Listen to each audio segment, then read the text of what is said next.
Bonjour à tous. Très heureuse de vous revoir.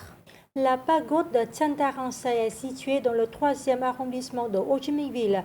Elle est la première pagode bouddhiste khmer de la branche Theravada construite à Saigon, l'ancien nom de Ho Chi Minh Ville.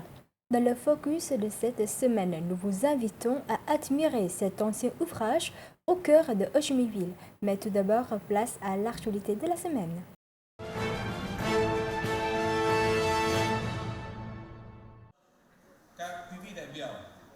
L'université Phi-Nga à Hanoï a récemment accueilli une conférence internationale sur la linguistique contrastive en partenariat avec la Société linguistique du Vietnam et le projet national de langues étrangères du ministère de l'Éducation et de la Formation. L'événement a réuni des chercheurs universitaires et enseignants du Vietnam et d'ailleurs pour discuter des différences et des similitudes entre les langues, y compris celles des minorités ethniques vietnamiennes. Les sessions ont couvert des sujets variés, de l'enseignement des langues à la traduction dans l'ère de l'intelligence artificielle. Les intervenants ont mis en avant l'importance de la linguistique dans la préservation culturelle et l'éducation. Le colloque a aussi exploré les défis actuels, notamment les impacts de la technologie sur les langues et la nécessité d'une approche humaine de la traduction. Cet événement a été un espace de partage de connaissances et un tremplin pour renforcer la coopération internationale dans le domaine linguistique.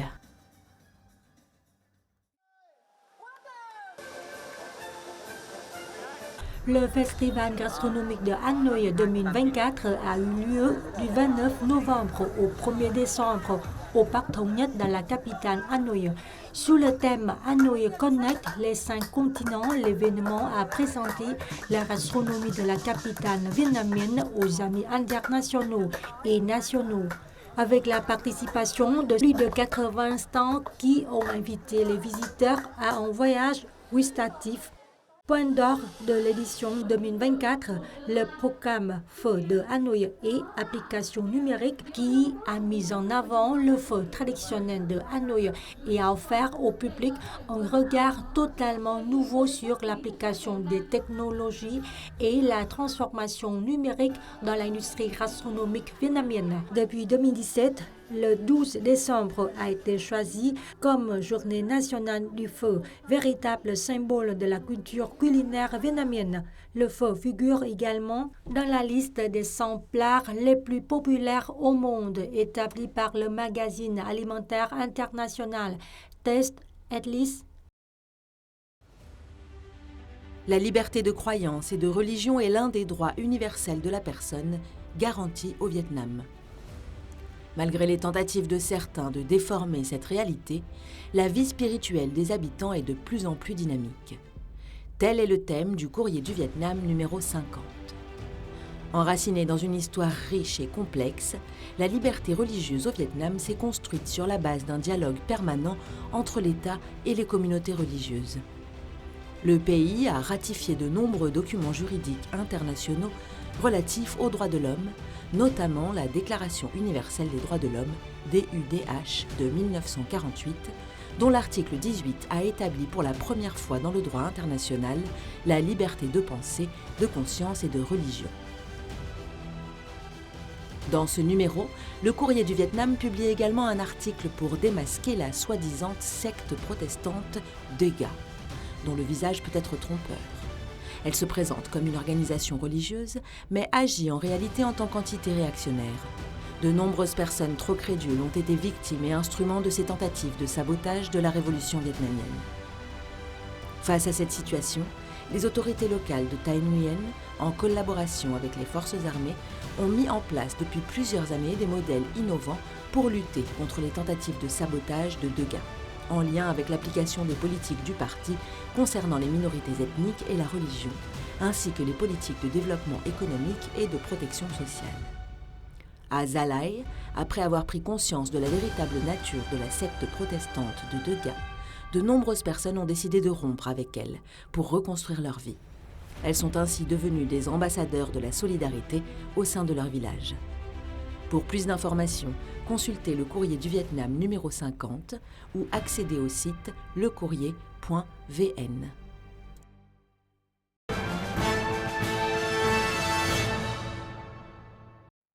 Si vous vous intéressez aux édifices religieux, ne manquez surtout pas la pagode Chantaransei. Cette dernière n'est pas seulement un exemple marquant de l'architecture bouddhiste Theravada Khmer au cœur de Ho Chi Minh Ville, mais elle constitue également un point de connexion culturelle, un lieu d'échange entre la communauté khmer et les habitants de la ville, ainsi qu'un centre de préservation de la culture traditionnelle khmer. Aujourd'hui, dans le focus de cette semaine, partons à la découverte de cette pagode qui s'étend sur 4500 mètres carrés dans le 3e arrondissement de Ho Chi Minh Ville. Son architecture et son histoire vous aideront à mieux comprendre un trait culturel des Khmer.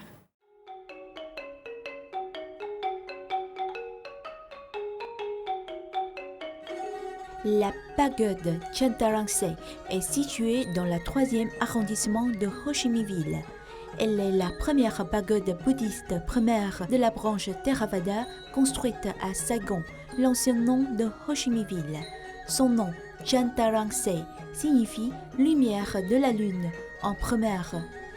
Depuis plus de 70 ans, la pagode est un lieu de pratique spirituelle pour les moines de la branche Theravada Khmer, est un centre de culte et de culture pour la communauté khmer vivant à Ho Chi Minh Ville. Quan niệm của người Khmer là chùa cũng là một cái quê hương của họ. Pour les Khmer, la pagode est leur deuxième maison, où qu'ils vivent, il leur faut un lieu pour les activités culturelles, les fêtes et le culte religieux.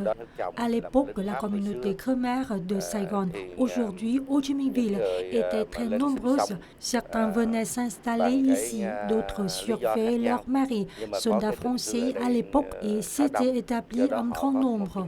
Ils avaient donc besoin de créer une pagode pour les activités culturelles et religieuses. Comme les autres pagodes khmer situées dans des communes et villages du delta du Mekong, Chantaransei présente des caractéristiques architecturales distinctives et un espace de culte propre au bouddhisme Theravada. Tous les hôtels y sont dédiés à l'image de Bouddha Sakyamuni, représentée sous différentes formes.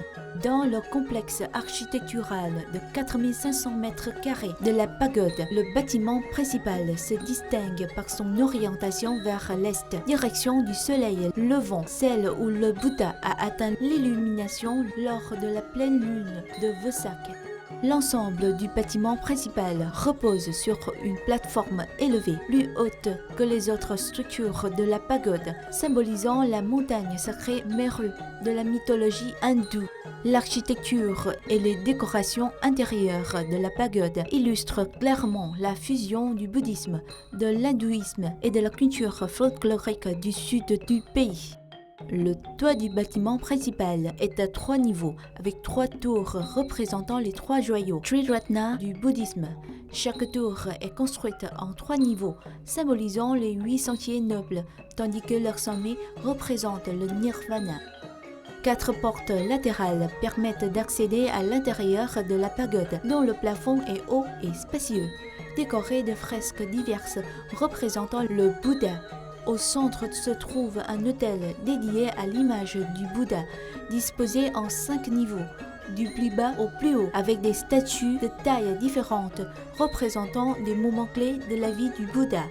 Le plafond et les murs du bâtiment principal sont ornés de grands fresques colorées retraçant la vie du Bouddha, depuis le rêve de la reine Meya jusqu'à sa naissance, son illumination et son entrée dans le nirvana. Dans la vie spirituelle des Khmer du Sud, il existe une forte connexion entre la croyance bouddhiste et les coutumes traditionnelles locales. Chaque Khmer, dès sa naissance, est considéré comme un enfant du Bouddha. C'est ainsi qu'est née une coutume, celle d'entrer dans les ordres, également appelée entrer dans la vie monastique, pour exprimer sa gratitude, une tradition pleine de signification profonde.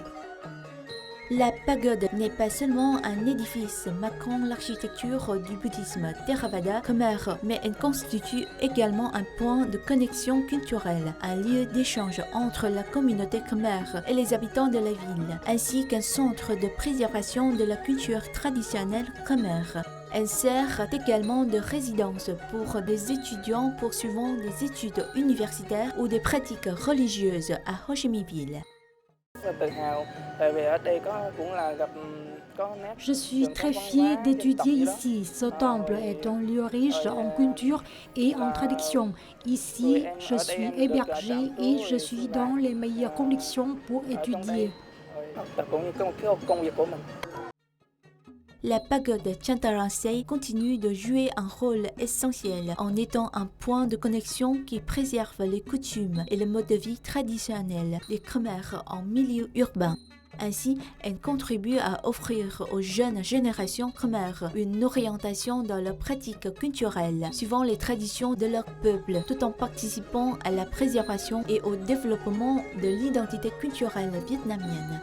C'est pourquoi la pagode Chantaransei mérite d'être appelée un joyau précieux au cœur de Ho Chi Minh Ville.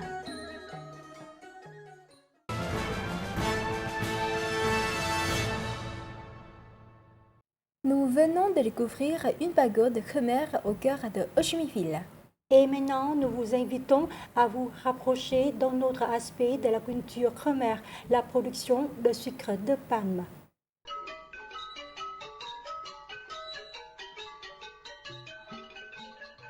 Le palmier à sucre est une plante caractéristique qui est liée aux habitants de la province d'Anzan. L'image qui laisse une forte impression chez les visiteurs lorsqu'ils arrivent ici est celle des arbres de palmier à sucre très hauts, avec des gens agiles grimpant jusqu'au sommet pour recueillir chaque goutte de sève douce dans des tuyaux en bambou. Les Khmers des districts de Chiton et Tec Bien ont grandi en étant familiers avec l'odeur qui émane des pots de sucre. Le sucre de palme est considéré comme une spécialité locale et les Khmers de cette région le considèrent comme un précieux cadeau de la nature. De nombreuses familles perpétuent la tradition de la fabrication de sucre de palme depuis plusieurs générations. Le palmier à sucre a une longévité très élevée. En moyenne, un palmier à sucre planté met de 12 à 15 ans pour produire des fruits et de la sève. La collecte de la sève se fait principalement à l'aide d'outils rudimentaires tels que des cannes en plastique et des pinces pour saisir les fleurs.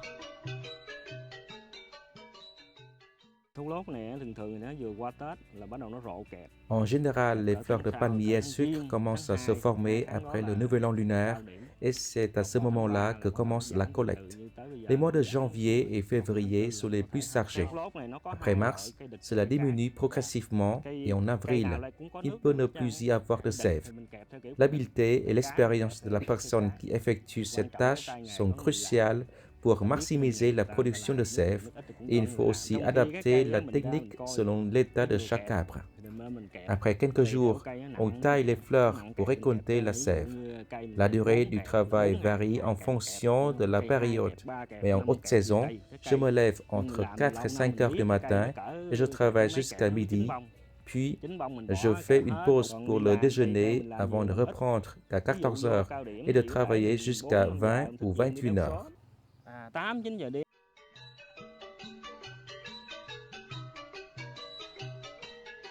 Après cette étape difficile et dangereuse de collecte de la sève, la fabrication du sucre par les Khmers est également un travail ardu. En effet, la qualité du sucre de palmier, tant au niveau du goût que de l'apparence, dépend de cette étape cruciale. La sève que l'on récolte est ensuite portée à ébullition pendant longtemps jusqu'à ce qu'elle devienne sirupeuse. Il faut observer la couleur pour savoir quand elle est prête. Si l'on manque d'expérience, on peut plonger un bâton en bois dans la casserole et lever pour observer la façon dont le sucre coule afin de vérifier s'il est prêt. Lorsque le sucre forme un fil, c'est bon. Après la cuisson, on doit remuer le sucre puis le verser dans les moules.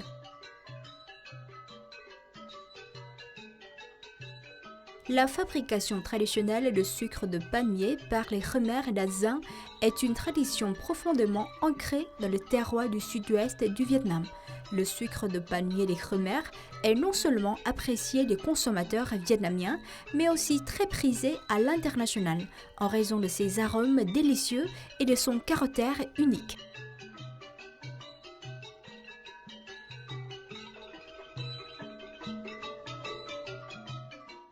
C'est la fin de cette édition.